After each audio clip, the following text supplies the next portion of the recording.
এয়া দেখিছেনে এতিয়া ৰাতিপুৱা 6:20 হৈছে আৰু দীপামণিৰ নতুন এটা ব্লগলৈ আপোনালোকক ওয়েলকাম জনাইছোঁ।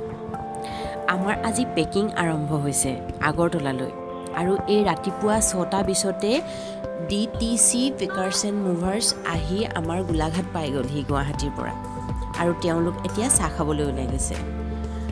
এই যে বস্তুখিনি দেখিছে আমি আগৰতলালৈ লৈ যাম পেকিং কৰি, কাৰণ হঠাৎ অসমৰ পৰা যাবলৈ ওলাইছোঁ অলপ দিনৰ কাৰণে, চাকৰি ট্ৰেন্সফাৰৰ কাৰণে যাবলৈ ওলাইছোঁ আৰু এই বস্তুকেইটা আমি আগৰতলালৈ লৈ যাম। পেকিং আৰম্ভ হ'ব এতিয়া লাহে লাহে। আমাৰ বহুত বস্তু আমি ঘৰতেই থৈছোঁ, সোফা ডাইনিং বহুত বস্তু আছিলে, বিচনা দুখন এক্সট্ৰা আছিলে সেইবোৰো ঘৰত থলোঁ। আৰু সঁচাকৈ ট্ৰান্সফাৰ হৈ ঘূৰি ফুৰাটো ইমান সহজ কথা নহয়, বিৰাট এটা কষ্টদায়ক। মানে তেওঁলোকে পেকিং কৰিবৰ কাৰণে বহুত কাৰ্টুন লৈ আহিছে আৰু এয়া নুৰিয়াই কাৰ্টুন লৈ আহিছে।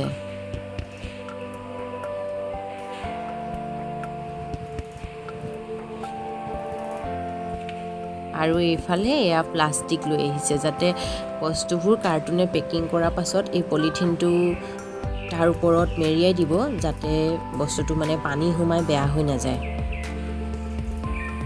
এয়া এইফালে ট্ৰাক ৰখি আছে বস্তু নিবলৈ, অলপ বৰষুণ দি আছে। এইফালে মোৰ ফুলৰ টাব, মোৰ ফুল বহুত আছিলে, প্ৰায় 150 জোপামান মোৰ ফুল আছিলে আৰু এইকেইজোপা মই আগৰতলা লৈ যাম বুলি ভাবিছোঁ। এতিয়া নিব পাৰোঁ নে নোৱাৰোঁ গম নাপাওঁ, কাৰণ তেওঁলোকে পেকিং কৰিব পাৰে নে নোৱাৰে। ফুলবোৰ বিৰাট ধুনীয়া মোৰ, আৰু মোৰ ফুলবোৰ মানে বহুত বেয়া লাগিছে মোৰ ফুলখিনি লৈ। মই প্ৰায় 150 জোপামান ঘৰতে থৈছোঁ। আৰু এয়া এইফালে পূৰা আলমাৰিটো পেকিং কৰি আছে, পেকিং আৰম্ভ কৰিছে এতিয়া লাহে লাহে।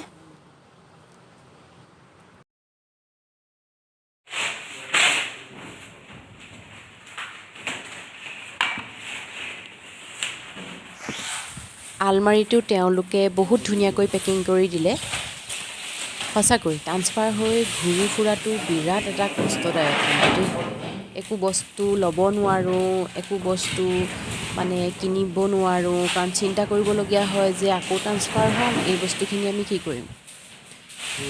এতিয়া তেওঁলোকে সেই পলিথিনটো মেৰিয়াই দিছে, যাতে পানী চানী পৰিলে কাৰ্টুনখিনিত সোমাই আলমাৰিটো যাতে বেয়া নহয়। পূৰা পলিথিন মেৰিয়াই দিছে, একদম বিৰাট ধুনীয়াকৈ পেকিং কৰিছে।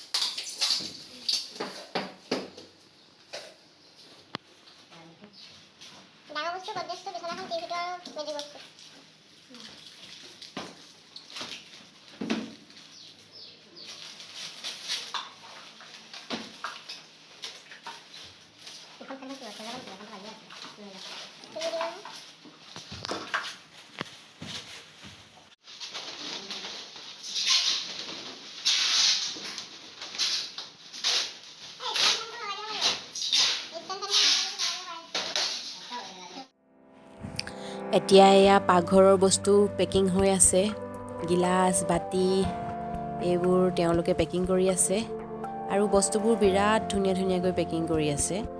আৰু কোনোবা যদি বহুত দূৰলৈ ট্ৰান্সফাৰ হয়, বস্তু পেকিঙৰ ক্ষেত্ৰত ইমান বেছি চিন্তা কৰিবলগীয়া নহয়, কাৰণ আমি নিজে একোৱেই কৰা নাই, চব তেওঁলোকে কৰি দিছে আৰু যেনেকৈ টাইম দিছিলে তেওঁলোক তেনেকৈয়ে পাইছেহি।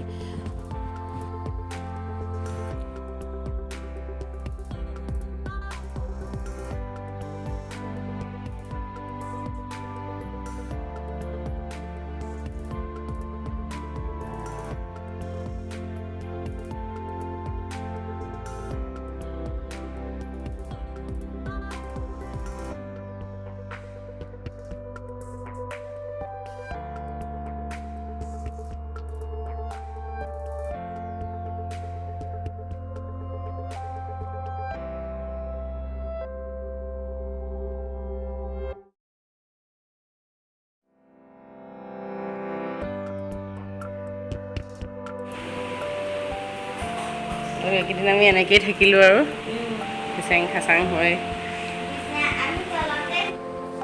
আমাৰ প্ৰায় বস্তু পেকিং কৰি শেষ হৈছেগৈ আৰু এইখন বিচনা পেকিং কৰিলে তেওঁলোকে আৰু এইফালে বিচনাখনৰ বস্তুবোৰ পেকিং কৰিলে এইফালে ধুনুৰ টেবুল পেকিং কৰিলে এইটো ৱাশ্বিং মেচিন এখন টেবুল ধুনুৰ আৰু এইফালে কাৰ্টুনত কিবা কিবি পেকিং কৰিছে পেকিং কৰি পিনে তেওঁলোকে বস্তুবিলাকৰ নাম্বাৰ এটা দি দিয়ে আৰু এইফালে ৰুমটো প্ৰায় খালী হৈছে আমাৰ এইফালে এখন মেট্ৰেছ পেকিং কৰিলে আৰু এয়া নাম্বাৰ লিখি দিছে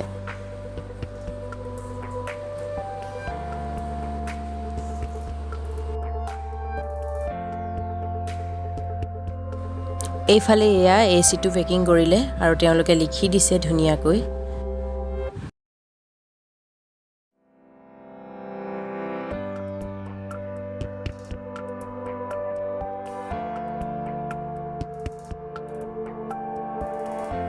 এইফালে এয়া মোৰ স্কুটিখন মই স্কুটিখনো লৈ লৈছোঁ আৰু গাড়ীতে লৈ যাব তেওঁলোকে ইমান ধুনীয়াকৈ পেকিং কৰি দিছে স্কুটিখন আৰু চব এইফালে গোটেই বস্তু পৰি আছে আৰু গাড়ীত অলৰেডি বস্তু প্ৰায় উঠা হৈ গ'ল তেওঁলোকে এতিয়া বস্তু পেকিং সামৰিছে এতিয়া যাবলৈ ওলাইছে আৰু এয়া তেওঁলোক গ'লগৈ আমি আগৰতলাত 4 দিনমানৰ পাছতহে বস্তুখিনি পামগৈ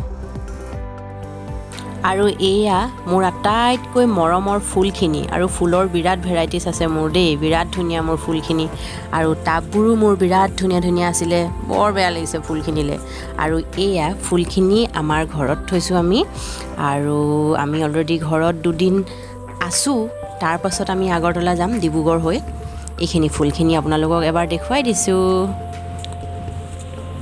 চখ আছিলে সেইকাৰণে এইখিনি কৰিছিলোঁ বস্তু বেগ কেইটা আছে দাদা 3টা এটা হেণ্ডবেগ ইয়াৰ নিব পাই বিয়া ৰাখিলে পাৰিম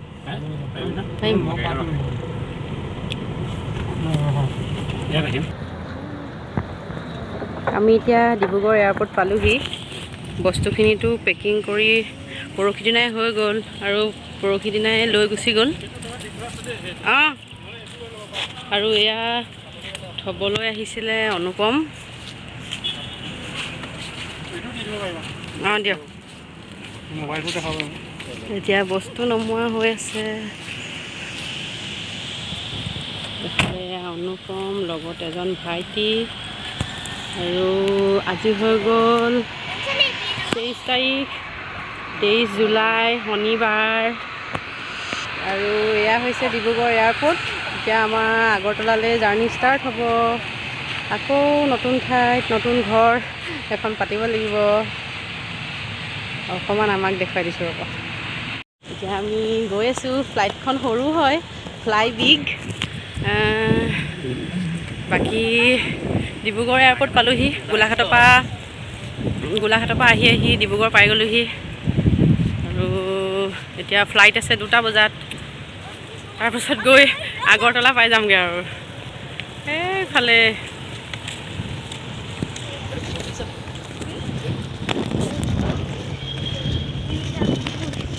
এয়াৰপৰ্টটো বহুত ধুনীয়া হয় এয়াৰপৰ্টটো দেখুৱাই দিছোঁ এবাৰ এইটো হৈছে ডিব্ৰুগড় এয়াৰপৰ্ট মোহনবাৰী এয়াৰপৰ্ট ধুনীয়া যথেষ্ট ধুনুৱে ফ্লেগখন খুব দেখুৱাই দিবলৈ কৈ আছে ফ্লেগখন দেখুৱাই দিছোঁ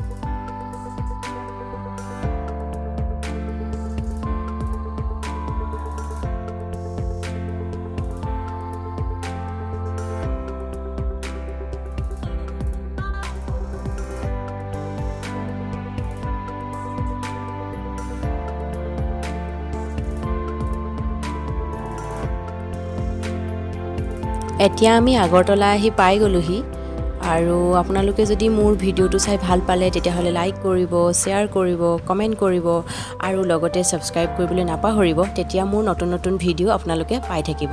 ধন্যবাদ।